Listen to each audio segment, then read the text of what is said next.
जहाँ डिबेट होता है खुल करके, तो बांटो, काटो और आनंद लो। इन्होंने सोचा कि राजनीति करते हैं, आपस में लोगों को तोड़ते हैं, थोड़ा मज़ा आएगा।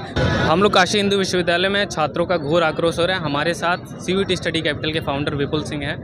उनसे हम बात करेंगे कि कैसे ये कानून जो है छात्रों के बीच में आक्रोश फैला रहा है। देखिए, ये जो यूजीसी के द्वारा बिल लाया गया है, ये पूरी तरह से पॉलिटिक्स है, राजनीति है और भेदभाव की राजनीति का ये प्रयास किया गया। इसमें इस कानून के को लाने वाले कह रहे हैं कि इससे भेदभाव दूर होगा। मैं कहता हूँ इससे भेदभाव बढ़ेगा। पहले मैं माननीय सुप्रीम कोर्ट को धन्यवाद देना चाहूँगा कि फ़िलहाल इन्होंने इस बिल पर अंतरिम रोक लगा दी है और कम से कम सुप्रीम कोर्ट ने समझा, जितनी भी समस्याएं आई, जो याचिकाकर्ताओं ने समस्याएं रखी, आपने देखा होगा हर एक याचिकाकर्ता जो समस्या रखी है, सब पर सुप्रीम कोर्ट ने कहा है कि इस पर विचार किया जाना चाहिए। तो यूजीसी ने जिस जल्दबाजी में, जिस राजनीति में, हड़बड़ी में ये बिल लाया था, पूरी तरह से तर्कहीन था, कोई मतलब नहीं था इसका।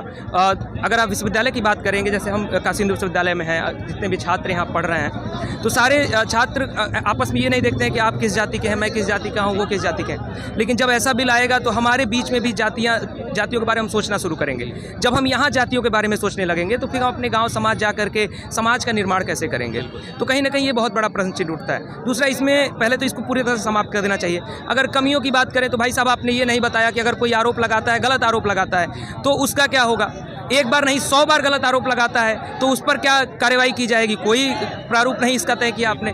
तो आपने मजाक में सिर्फ राजनीति करने के लिए, साफ सीधी बात है, इन्होंने सोचा कि राजनीति करते हैं, आपस में लोगों को तोड़ते हैं, थोड़ा मज़ा आएगा और वोट बैंक की राजनीति करते हैं। बिल्कुल। कॉलेज और विश्वविद्यालय में जनरल कास्ट कैसे इस चीज़ को दुरुपयोग अगर उन पर होता है तो उनको घोर विरोध झेलना पड़ सकता है और ये कानून कहीं ना कहीं बहुत ही गलत किया है और जातियों को बांटने का काम बिल्कुल लाए हैं कास्ट डिस्क्रिमिनेशन को बचाने के लिए और इसका अपोजिट हो रहा है। बिल्कुल, इसका ये सब कुछ अपोजिट है और इन्हें ये चीज़ सोचना चाहिए कि जब शिक्षण संस्थानों की आप बात करते हैं तो यहाँ अगर आपको लगता भी है कि तनिक भी भेदभाव है, समस्याएं हैं, तो आप यहाँ पर शिक्षा से, संस्कृति से इसमें सुधार लाइए, ना कि इस तरीके के कानून ला करके। और देश में तमाम कानून है, बीएनएस है, आईपीसी, अगर कोई भी समस्या आएगी इस तरीके की तो उसको देखा जाएगा।